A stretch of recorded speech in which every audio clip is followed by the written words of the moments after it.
një video call me Shpenca Namusen, është mësuesi Shpende Njojin Gjakovi, mbon 27 vjet nga masakra e Dubravës, një nga krimet më të rënda të luftës në Kosovë. Nga 19 deri me 24 maj të vitit 99, u vran mbi 100 shqiptarë të burgosur është prej historive më të mërshme të vendit. E qindra të tjerë u plagosën. Shpenca Namusa është një prej të mbjetuarve, cilin e kemi në linjë të drejt për drejt. Ka qenë përvjetori, ne sigurisht që do ta flasim pak se si shkoi ky përvjetor.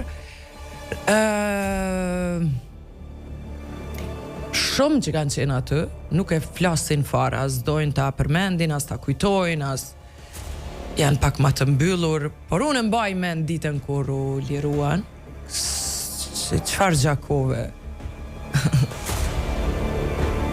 E mbaj mend mirë atë ditë. E lidhim Shpendin.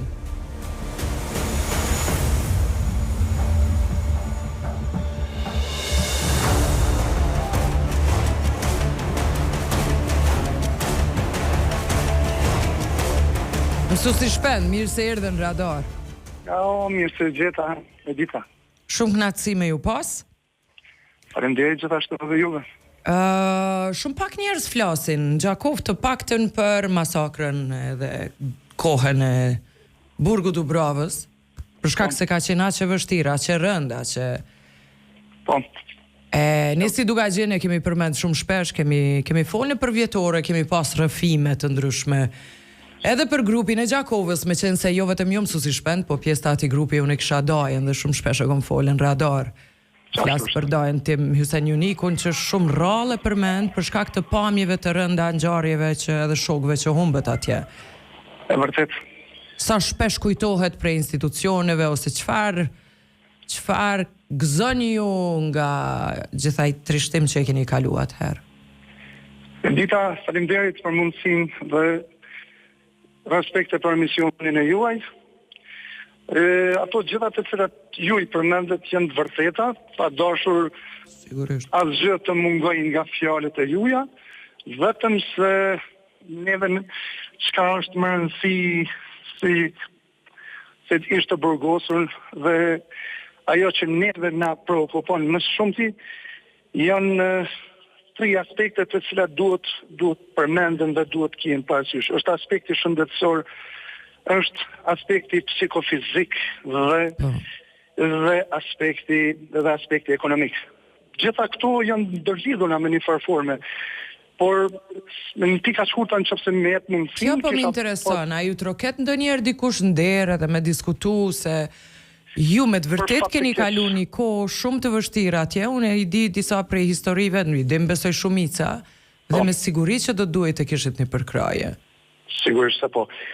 Me të thonë vërtetën, deri tashti, asnjëherë s'kemi pas diçka të tillë çfarë ju e përmendet, to pas parasysh të gjitha ato vujtje dhe të gjitha ato persekutimet të cilat i keni kalu, janë traumat të cilat mbeten të pashlyera në mendjen tonë, edhe që në këtë rast se shteti është në gjumë për ka aspekti i gjitha atyne të cilat i keni kalu. Edhe kur janë në fushata nuk vinë me u taku? Jo, besoj, asnjëherë nuk kanë qenë apo me na thirr apo për e fundit me na bo një telefonat kështu sa për syje faqe, po sido që tjetë na kemi mbet gjithmonë me shpresën se ajo gjithmonë na mban të gjallë që ndoshta dikur do të kujtohen edhe do të kemi një respekt sa do të vogël për tyne. E që dihet, urdhëm? Mësuesi Shpend, po vazhdoj se dishta të pyes edhe për punën e grupit Gjakovës dhe pak për historinë aty në ditëve si i kujton. Tashti kështu në pika shkurta si i mbjetuar i burgut Dubravës me të cilin kemi qenë si grupi Gjakovës. Sa vjet i ke pas atëherë mësuesi Shpend? 24 e gjysë atë pari. Dhe në bastë atyre të cilët tashti po bën pyetje si mbjetuar, me të vërtet vuajtjet edhe qëndresa e gjithë shqiptarëve pas luftës kalon shumë për të dëshiruar për nga aspekti i trajtimeve të cilët fare nuk ndodhin këto në shoqërinë tonë. Burgu paraqitet si një hapësirë ku njerëzit privohen nga të drejta themelore, nga ushqimi i pamjaftueshëm, nga çdo pamundësi për jetë dinjitoze. Në këtë rast burgu i Dubrovës në viteve 99 mund të paraqitet si një simbol i vujtjes, i frikës, i mbjetesës njerëzore në kushtet e atjeshme të cilën ka qenë Kosova.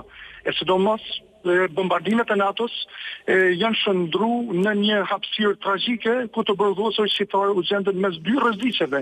Njëra anë lufta dhe bombardimet, nga ana tjetër dhuna, represioni i forcave serbe brenda burgut, të ushtruar nga gardianët dhe të burgosurit serb, por me urdhër dhe ekzekutim të pushtetit serb. Burgu i Dubrovës në vitet 99 krijoi një gjendje kaosi, pasigurie. Të burgosit jetojshin në kushte njerëzore, pa ushqim, pa kujdes, në frikën e vazhdueshme të vdekjes e tjerë. Kështu që situata u rëndua dhe më shumë. Juve ju morën në për shtëpia, sepse Dubrava ka qenë burgu që mori kidnapoi shumë njerëz nga gjithë Kosova dhe ju qua në Dubravë. Juve ju morën nga shtëpit, kur i ndan gratë me burra. Sigurisht, mas pari netët e para të marsit kanë qenë ato më të vështirat kur neve na detyruan se ishim në pjesën e Çabratit ku banojshim dhe ushtria dhe manovrejke në pjesën e lartë atje të Çabratit dhe u detyruan ata të zbresin për shkak bombardimeve, na kërkuan shtëpinë ta lirojmë. Dhe atëherë unë bashkë me familje u detyrova të shpëngulem në një pjesë tjetër të qytetit. Dhe pastaj kur vetëm se me hyrjen e brigadës 137 Gjakova, atëherë vetëm se pjesa u detyruam që edhe pjesën tjetër ta lirojmë aty ku banojshim. Përndryshe kur jemi dalën në qendër qytetit aty na kanë nda tash te komuna, aty te parkingu i komunës, na kanë nda mashkujt dhe femnat veç. Na kanë dërgu një javë ditë kemi qenë tu me një pjesë, me një hangar i familjes Kurthi, quhet aty një javë ditë kemi qenë. Numri ka qenë shumë i madh. Mbi 350 vet kemi qenë, një javë ditë ka qenë kushtet mizerien, kushte për asgjë më thonë ashtu. Pjesa tjetër u nda gjysmën tjetër e transferuan për pej, burgu i PS ishte i mbi populluar, kemi nejt 2 ditë me një shtëpi private aty, për aty mandena në bashkën na qunë me kamion ashtu si kafshët në burgun e Dubravës. Burgu i Dubravës aty ishte asgjë, më thonë, vetëm se një hangar i njerëzve, kështu ta quajmë për fatkeq.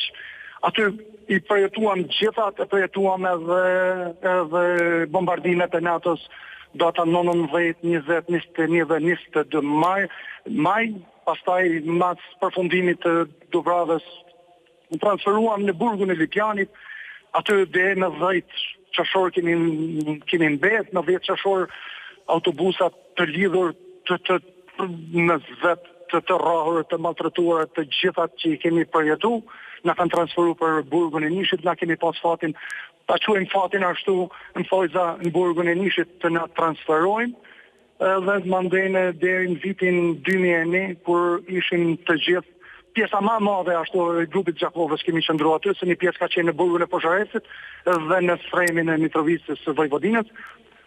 Deri në Sa persona ishit ju nga grupi Gjakovës mësuesi shpendës? Sa nga ju dolët të gjallë? Ishme 45 kemi qenë na të cilët kemi dalë të gjallë. Sa shok? Non shok na kanë vdek neve në Dubravë. Si?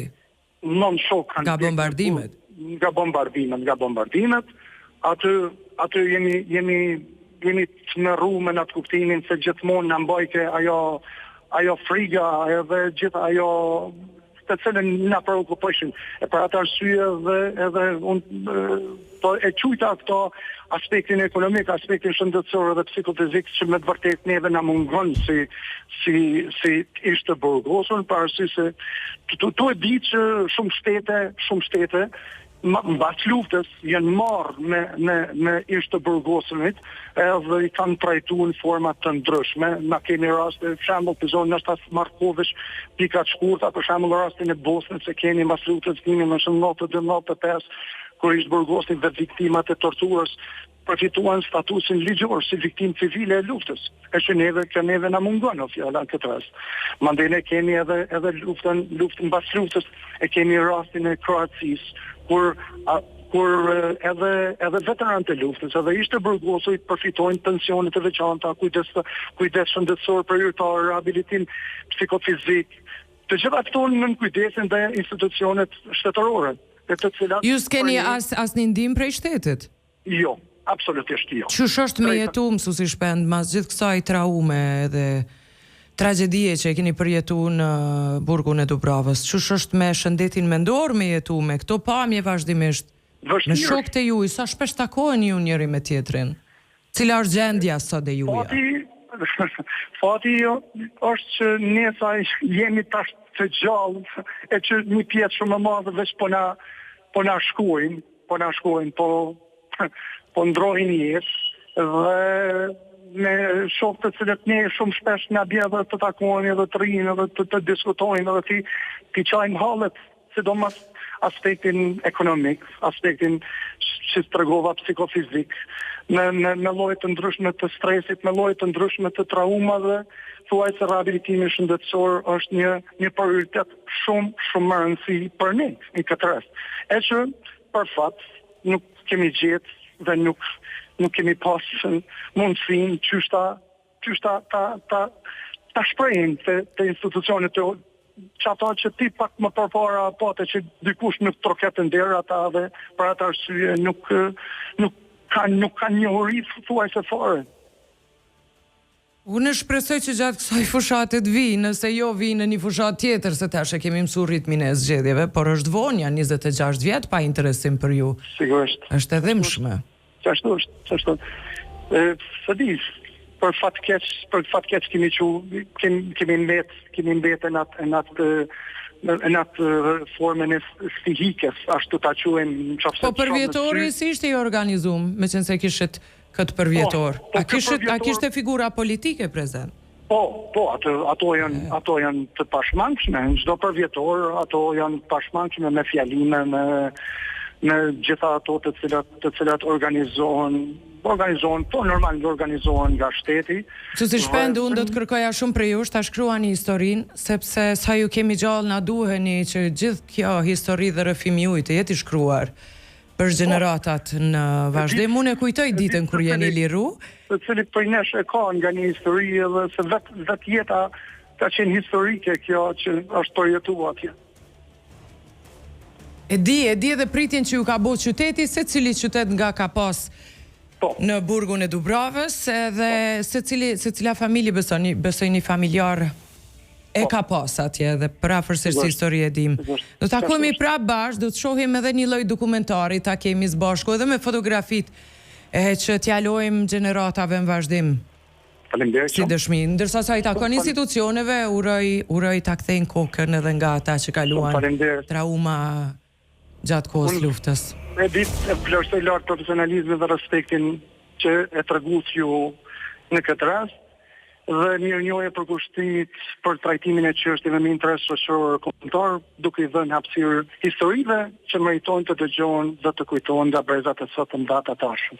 Nuk është demode me u marrë me fakte të gjalla që ende i kemi sot, dhe mos me harru luftën.